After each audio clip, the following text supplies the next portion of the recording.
YouTube family, you see what's going on. You see what it is. They're saying Las Muna, Lata Carlos, and all the guys, they know what was going on as far as what happened. Now, there's a video that's already on YouTube. I'm not the one who uploaded it. I'm not the one who's helping 12, helping dear. We know what you trolls like to say in the comment. This is public information that's already out there. We're just breaking it down. Okay, we're breaking it down. Now, what's going on in this video is two things. It's the vehicle that apparently got rid of Doug, and in that video, remember the famous old block video of King Von going down there to break bread with the crew and pay the money? Well, now, according to Boss Top's own word, that people allegedly saying those were some of the telling words, but that's now giving a whole new highlight situation. Is now showing that court paperwork document. We're gonna play that too and all that. Y'all hit that like button and notification bell as we break down this video of the reward money that they got. Shout out to the YouTuber Grind Mode Entertainment too for this information. Salute, in the room gang. as well. But it weren't just Mr. Offered who got a cut of the money. Zell got a chunk of the money as well, and he also got an old blockchain. Check this footage out. It's after they just split the money up in the house for the hit. And also check out the Ford Fusion that they're all sitting on. They're a bit bait if you ask me. And also this footage went missing, but listen to what Boss Top says about Duck. Here we go, y'all. Look at the money that they got allegedly. It went missing, but listen to what Boss Top says about Duck.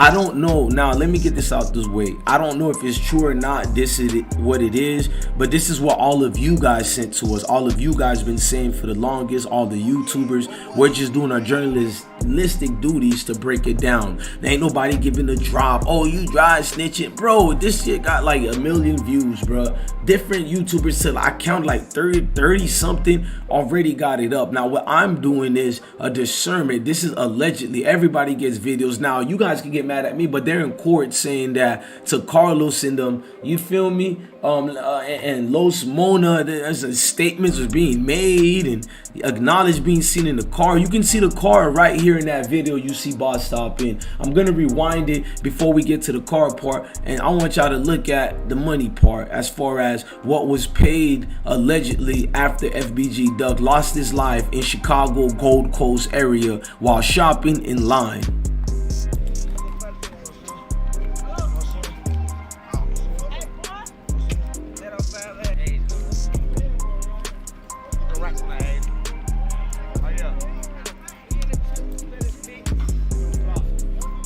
Pay attention and look.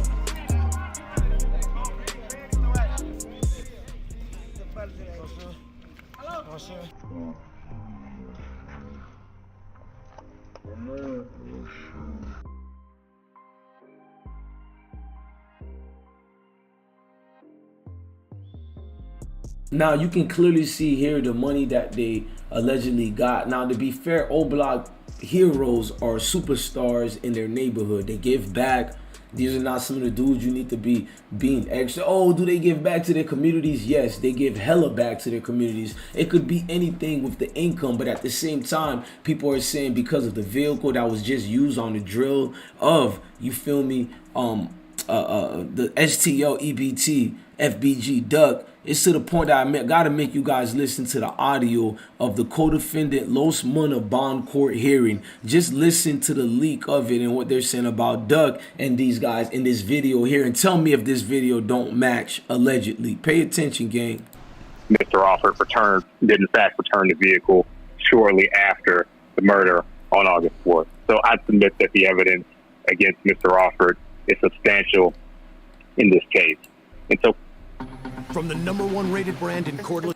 Now, you just heard this man say what he said. I'm gonna rewind it a little bit and let the rest play, and I need y'all to pay attention.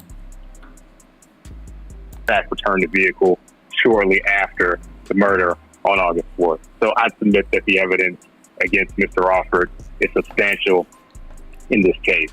And so, coming to the history and characteristics of Mr. Offord, I want to turn to the pretrial bail report, and I'll start with Mr. Offord's address. Looking at page 2 of the report, as relayed to pretrial. I think this is really important, and this is gonna come up in the documents that I've tendered to the court and that I've tendered to Mr. Somerville. Well, Mr. Alford, government believes, has made statements to pretrial, the people who would supervise him if the court were to give him pretrial release in this case.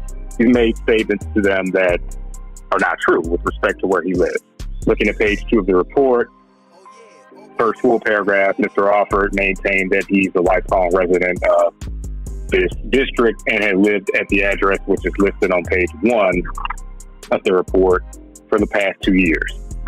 Mr. Alford's mother and sister told pretrial that wasn't true. He didn't live at that address and he lived somewhere else. The FBI, throughout the course of this investigation, received court-approved authorization to use investigative methods to figure out where Mr. Alford was in fact residing, and it was not this address that's listed on page 1 of the report. It's close to the address where he was arrested. I say close to the address where he was arrested because the FBI, again, through investigative methods, figured out which unit Mr. Alford was living in. And during the course of this arrest, which, with respect to Mr. Alford's arrest, spanned about 40 minutes to an hour, we're knocking on the door of that residence. Mr. Alford was not there. He was in a different residence, which was upstairs, away from that one. It did not come out easily. FBI has reason to believe turned off his phone while they were knocking on the door of that other residence, but ultimately figured out where he was. And again, relating to the address that Mr. Alford would say is where he lived in page 2 of the report, I submitted documents to the court. I tendered them to Mr. Somerville. Let's just call them Exhibit 1 and 2. I'll refer to the one that is a Small Business Administration application, at least a small portion of it, as Exhibit 1, and the Bank of America statement as Exhibit 2. I think this is relevant to the question of Mr. Alford's history and characteristics, particularly with respect to where he's living, because if Your Honor were to look at Exhibit 1, there's an address listed on this application, which is neither the that he was a small business owner, that he had 7 employees, that he had a clothing and apparel business that grossed $73,000 in the past 12 months of the date of the application, which was June 24th of last year. And so if that's true, it's not something that he represented or told to pretrial about what his employment situation was, and the statements that he's been unemployed since 2019. Again, if the statements in this application are true, those statements in the pretrial or that he made the pretrial are not true. So either way, one of these things can't be true. I will proffer to the court, though, that Mr. Alford did, in fact, receive some money with respect to submitting this application. So if you look towards the bottom right-hand side of Exhibit 1, it says that there were losses due to the disaster in the amount of $8,000.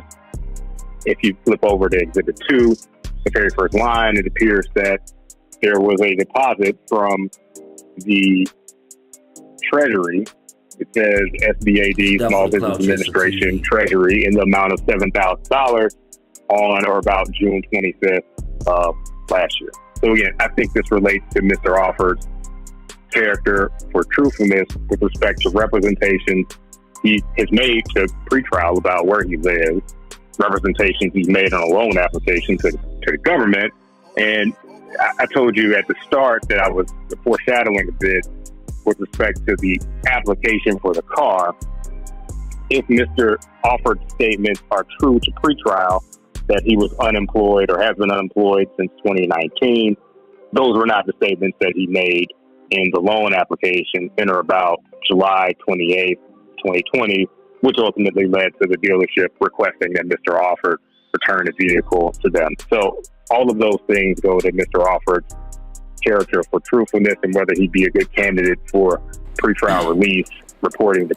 Now, as you're watching this, they're literally breaking down as far as what was done, what was said, and they're saying Los Muna, basically the guy that turned the vehicle back in. You know what I'm saying? He literally went back to turn in the vehicle, which was brazy to me. I don't know why you would want to do that, but I understand. Folks and them just trying to make a way right now, but it's like, man, out of everything to do, that got y'all allegedly caught up. There's a lot of things to answer and a lot of things to understand. Now, when this thing is being shown in the light as it is, this YouTuber by the name of Grindmo Entertainment too, I mean, I guess he's brave for not caring of, you know, giving certain drops. But let's go look at that video one more time before closing out.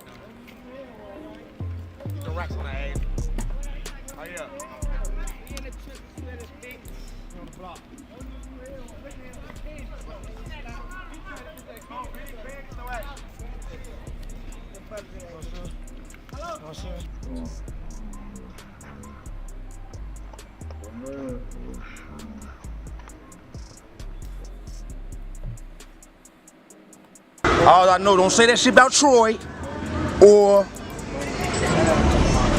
rest in peace, Duck.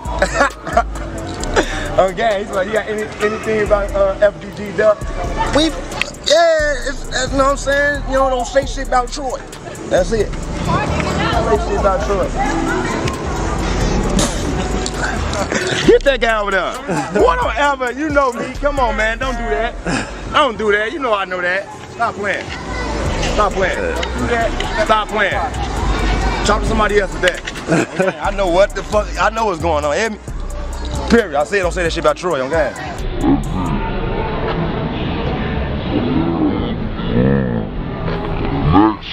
Make sure you subscribe to I Smoke Hip Hop Live. Hit that like button, hit that notification bell. Come rock out with the most winningest team out here. I Smoke Hip Hop Live, ladies and gentlemen.